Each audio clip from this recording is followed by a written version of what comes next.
Welcome to the Fast Leader Podcast, where we uncover the leadership life hacks that help you to experience breakout performance faster and rocket to success. And now, here's your host, customer and employee engagement expert and certified emotional intelligence practitioner, Jim Rimbach. Thanks, Kimberly. Okay, Fast Leader Legion, I have a lot of energy for this particular episode today. I am really excited to be able to have Joan Pepper, and yes, she is spicy, on the show today. Joan was actually raised in Toledo, Ohio, where she began her public speaking career competing in 4-H competitions at the local county fairs. She is the oldest of 4 children and is proud to be the sister of 3 outstanding men that are successful in wildly divergent fields. Although she might like to take credit for nurturing her little brothers to success, doing so would be a blatant lie, as credit for building their children's character, integrity, and Catholic faith was the life work of 2 outstanding parents. Joan graduated from the University of Toledo with a degree in business administration and began her career working for Aetna Insurance in Cleveland. She moved to Atlanta in 1987 after it became clear that the worst year for winter weather ever was actually an inescapable annual Cleveland event. In 1997, she obtained her master's degree in psychology after spending 9 months in county jail as an intern in health services. The bulk of her career has been in marketing and distribution with roles in the customer-facing business-to-business side of the insurance business. She is currently employed as the Director of Customer Experience Analytics within AIG's Operational Services arm, where she leads the collaborative customer journey initiatives across the entire globe. Joan is a strong advocate for adoption and for celebrating multicultural families. She is a wife to a Peruvian and mom to both a native-born son and Chinese-born daughter. She believes her family may hold the record for the number of cultural holidays celebrated annually in any one household. She spends most of her free time solving brain teasers like, "It seemed like a good idea at the time," when she asks her children, "What were you thinking?" Joan believes success is the result of stubborn perseverance and a slightly off sense of humor. Joan Pepper, are you ready to help us get over the hump? Yeah, I am. All right. Now, I've given our listeners a brief introduction, but can you please tell us what your current passion is so that we can get to know you better? Well, currently, I work in customer service for AIG and customer experience, and I put a lot of enthusiasm into it. I'm enthusiastic about it, and I get up energized. I like what I do. I like the people I work with, and I just like getting better outcomes for people. And as I mentioned in my bio, and as you mentioned, I do have a child, and adoption is also a very passionate cause to me. You got passionate work and passionate home. I mean, that just sounds fantastic. I think that's a place that we all wish we could be in. Now, when you talk about at work, you had mentioned something about results. A lot of us have issues with getting to the point of actually having results. When I had the opportunity to meet you, I found somebody who didn't necessarily spend a whole lot of time in the weeds. So when you think about results, what are some key things that helps you get them? I think that the key to getting results, you have to look at sort of like the macro picture, the big picture, and you have this big project and you have this big result at the end, and that's great. And you're going to have a project plan, and you're going to get there, and you're going to you have collaborative, you have to go cross silo, you have to get everybody to go with you. And you have that big result. But I think that if you want to keep your enthusiasm, if you want to keep your drive all the way, you have to have a successful result every day. And it may be something as simple as somebody calls me on the phone, asks me a question, and I know the answer.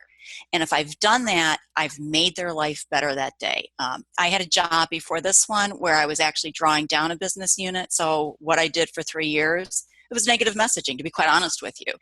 The messages I had weren't all that good. And so we had a very diminished morale in the group. And what I did is I had a old-fashioned paper calendar. And when someone would call me, if I could solve their problem, no matter what it was, that was a win for the day. And I would write it down. And that's what I would tell, everybody that I worked with. Write it down. Did someone call you just, they didn't know what department to call, or they just had a question, something simple like that. You've helped their day. You've made a difference every day. So what helps me, achieve the big success is making a difference every day. And it is the weeds, but it gets you to that bigger goal at the end. So I think it's just a way, with customer experience, you don't see an immediate result. And people have a need for immediacy, especially with their electronics. And, I can look anything up on Google that I want. Boom, it's done. But when it comes to changing behavior, changing, methods of delivery and everything like that, you can't blink your eyes and have it happen overnight. It's the same as raising children. You can't turn them into, productive adults overnight. It's a process, and you have to have small wins and small battles, but small wins every day. And I really think that's, what keeps me going. And I definitely see you as a person who's very resilient as well. And I mean, very inspirational, talking about the energy. Talking about your degree in psychology. Obviously, you focus and have a lot of passion for the positive side. One of the ways that we also do that here on the show is by looking at leadership quotes, because they do just that. They help inspire, they help us persevere, they help us do things that otherwise we wouldn't be able to do just by staying in our own minds. Is there a quote or something that really drives you? On my mirror, when I get up in the morning every day, it's Winston Churchill. Never, never, never give up. And I have needed that, I don't know how many times, and it reminds me of, they had a challenge that was slightly more difficult than anything I've ever faced. And that is the one that I always just sort of sit back, think about, hey, get up and keep going. And definitely that's, one of those situations where, never giving up, continuing to push through. And I talked about perseverance before I even knew that was your favorite quote, because I kind of see that in you. So you actually play it out every day. But can you think of a time where that has kind of really served you well because you had a hump to get over? We call them humps on the Fast Show. Can you share that story with us? Yeah, I laugh a little because I don't want to be labeled a terrorist or anything like that. But let me tell you the story about when I adopted my daughter. My daughter is adopted from China, and to adopt from China, it's a long, involved process, and it's somewhat brutal. You have to please two governments. The state of Georgia, it's not as simple as you would think. And in the process, you have to compile something called a dossier, and it has everything about you in it. It has a home study, your birth certificate, your marriage certificate, so just everything. And I call it steal my identity in a kit. And it has to go in an envelope, and you're not allowed to send it tracking it. So you have to send it, get it notarized at the county. Then you have to take it to the state, and the state has to say, yeah, that county really exists. Then you have to send it to the Chinese consulate in the United States of America that says, hey, guess what? The state of Georgia really exists. Well, what happened was all my paperwork's in the envelope, followed directions, got everything done, which, by the way, takes better part of a year. Sent it down to the state of Georgia to get their official state on it, and waited, and nothing came. And waited, and nothing came. So I called them. Yeah, they had it in their log when it went out. Nothing came. At this point, I have all this work as well as my identity missing. And I was like, now what? Well, the first thing I did, I panicked. The second thing I did was I got really angry. The third thing I did was I think I panicked a little bit more. I called the post office and said, here's my problem. And they said, we don't have it. I talked to my mail carrier. We don't have it. I then, I think, got a little bit more angry, a little bit more panicked. And then I just sort of sat back that night, and I thought, all right, what can you do? What can you do that might get this to work for you? You have to find a needle in a haystack, and how are you going to do it? So I thought, okay, I know where I left the package, and we're going to start there, and we're going to follow it from downtown Atlanta to my house in Alpharetta. So I called the post office, and I said, hey, can you tell me which post office this goes through? And they're sort of like, no, it was right after 9/11. It was right after the anthrax, the rice. And they're like, no, we're not going to tell you that. I thought, all right, I have to beat that one. So I checked on, legally, how far do you have to stay from a postal truck if you follow it? It's 100 feet, just so you know. I checked that, and then I put on a suit, made myself look like I knew what I was doing. I printed up an envelope, and I made a facsimile of what it was. It was this envelope with a return label on it. It looked identical. And I carried it down to the State Department, and I started in the office that they stamped. I said, have you seen this? No. I said, can you tell me where it goes from here? Sure. So they take me down to the, the sorting room. in the post office. I talked to that gal, told her the story. Have you seen it? No. Where does it go from here? So then I go into, this is the funny part of the story. I probably shouldn't reveal this, but I go up to the main room in the state office, and they did have security, and I didn't have a badge, but I guess because I had a suit on and I was carrying paperwork, they let me in without asking. And I went into their mailroom, started picking up their machines, looking behind the cabinets, everything like that. It wasn't there. Nobody asked me, what I was doing, which is the part where I probably shouldn't reveal that. And I left, and I thought, okay, now what? What's next? It's not here. So I eliminated that at least. And I went home and I thought about it. I'm like, okay, I've got to figure this out. Now, you're close to my age, and so you're going to remember this. Before you bought postage online, you went to the post office. And in the post office, there was a wall. You remember the most wanted pictures? Okay, the FBI's top 10 would be on the wall. And we're all familiar with that image. So I went home and I started making posters. And it was a picture of the envelope I was looking for. I put, please bring my daughter home, most wanted, and gave a little bit of a story. Day it was lost, this is why I need it. And then I thought, now I have to get it to all the post offices in between. How do I find them? Well, that was a little bit more challenging than I thought, and I had to think about it for a while, but I waited to the middle of the night and just started calling post offices. And I figured the sorting station will be the one that answers the phone. I was right. And I got all their fax numbers, and I started sending it to every single post office. I faxed it to every post office in between point A and point B. And 2 days later, my door rang, and there was my postal carrier with my envelope who said, I have no explanation. I was told to hand deliver this to you. So then I turned around and I took my most wanted poster. I wrote captured, and I faxed it back to all the different post offices. Jim, I don't know who helped me. I don't know who found it. Wow. But I know someone did. So, I would say the lesson was you have to be a little creative, and you have to believe that most people will help you when asked. Gosh, Joan, that is one fantastic story. I hope we don't get censored by the NSA on that one. That is just unbelievable. But ultimately, what did it result in? Please finish this story. I got my paperwork back. I was able to send it over to China. I have an absolutely beautiful 8-year-old daughter that I adopted in 2007, in September of 2007. And it's a challenge and it's a blessing.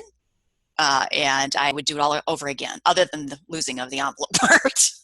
Gosh. Oh, well, the Fast Leader listeners, they can learn so many different things from that story. And you did share, a couple things, but going back through, the process, if there was really kind of one thing that stood out that, you would definitely, recommend to other folks, what would it be? Look for another approach. When you hit a wall, look for another approach. And believe that you can motivate others from the rear without any authority to do so. Believe that. You also did a lot of things from a, influence perspective and a persuasion, a science of persuasion perspective that other people just wouldn't know to deploy, I would suspect, because, you have a psychology degree, right? I do. So, for me, you did, you played to people's, for their emotion, but you did it in an ethical fashion. You weren't doing it as the terrorist, like you were saying that you were. Yeah. You did it to really say, please help me. And yes. And, when you do that and you show that humility, it's amazing how many times people will step up. Well, I hope your thank you message and capture message got to the person or people who actually helped you with that process, and that it actually encourages them to do it again, because I'm sure there's other folks that are that became in the same situation that needed that kind of help. So thank you. Yeah, I agree. I think it's also really important that when something like that happens, we're so busy, and a lot of times we will tell you if something's going wrong, but we don't take a lot of time to tell you when things are going right. And, I try to make a point of doing that. A lot of surveys, you get surveys and people call just to complain. But I actually like to, tell people when they're doing things right, because everybody needs to know that, hey, what they're doing matters. And if they don't think it does that day, maybe you're the one voice that tells them. Yeah, you're definitely, are on track with that. I think too many times we do focus in on that negative piece and that threat. And I know that as human beings, that's something that we, just focus on from a pure survival perspective, but that's not what actually motivates us No. ultimately in the long run. What it does, it causes us to maybe move quick, but not sustain it. So thanks for sharing that. Now, you talked earlier about some of the things that you were doing, within AIG and getting ready Yeah. to do a lot of different work, but what's one thing that your current work is doing for you that provides you with that energy that you had talked about earlier? Every day is an opportunity to learn something new. And I think that the reason I'm with the company I'm with is for that reason. And you don't get that in a lot of places. But when and I enjoy that. I don't necessarily enjoy a job where I'm counting the same widgets every day. I think it takes, different personalities are drawn to different occupations and different jobs. But what energizes me and excites me is just the ability to do something new and to work with the people I work with. What's the new thing that you're learning now that's exciting you? I'm learning a lot about global collaboration. I think a lot of us are actually having to experience that now more than ever. They talk about the globalization of the marketplace, for as well as from a customer, exchange and experience perspective. I mean, is there something that you're finding that is a surprise or an epiphany to you in regards to that collaboration that you didn't know otherwise? The one thing that surprises me is maybe we have so many highly qualified people doing so many great things. And I'm just wondering, and I don't know the answer to this, are we actually getting the full benefit of that? And so I don't know if that's a surprise because I don't know. I don't know the answer to it. But I do know that we have an awful lot of people doing an awful lot of really good things. So when you start talking about that, potential missed opportunity, I mean, where do you see that potentially being?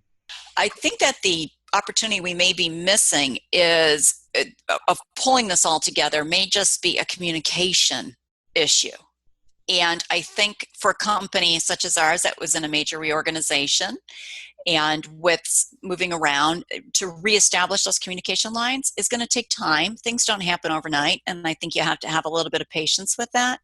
So I believe that as our communication gets better and better, and it is, we will be able to get really everyone uses synergy. It's a word that, I don't allow because I'm tired of it. But frankly, you get the synergies of everybody working together as soon as you have the ability to do that communication and the platform to do it.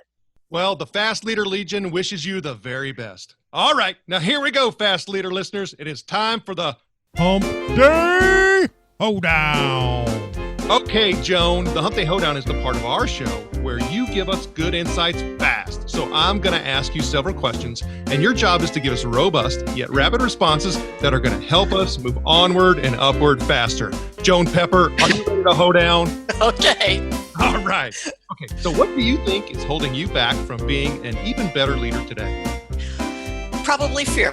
I think that fear is a natural human emotion, that it is something that will raise to the top no matter what you do, and that one thing would hold you back. One of the things that I say to myself now is, what would you do if you weren't scared? And I don't know how effective it is yet, but I can tell you that that's my new tactic. Okay, what would you do if you weren't scared? And that's usually the right answer, by the way. What is the best leadership advice you have ever received?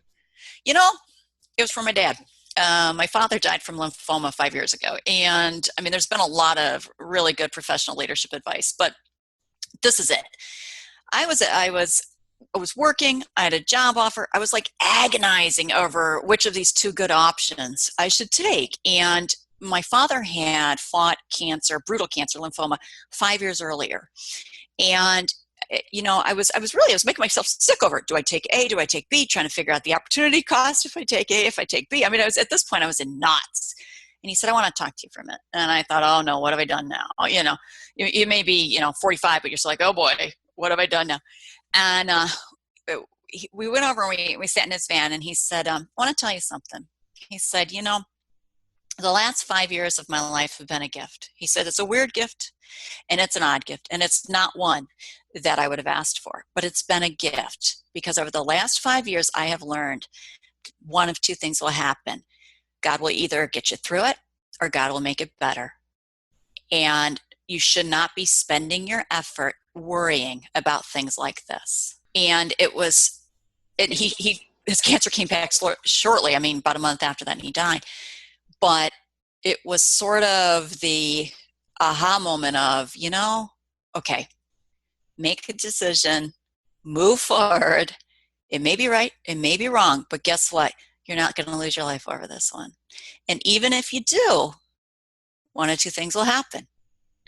So it wasn't from not necessarily, I could give you all sorts of business leaders examples, but when it comes to, you live your life at work too.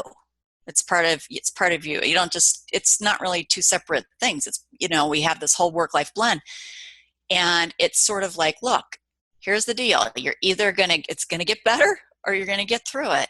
And don't waste your energy on trying to figure out which one it's going to be, So I really think that was probably the best advice. Do I follow it all the time? No. I honestly don't. I wish I could. But, being human, that doesn't always happen. What is one of your secrets that you believe contributes to your success? Jim, we probably have to edit this, but I think I'm just a royal pain in the ass.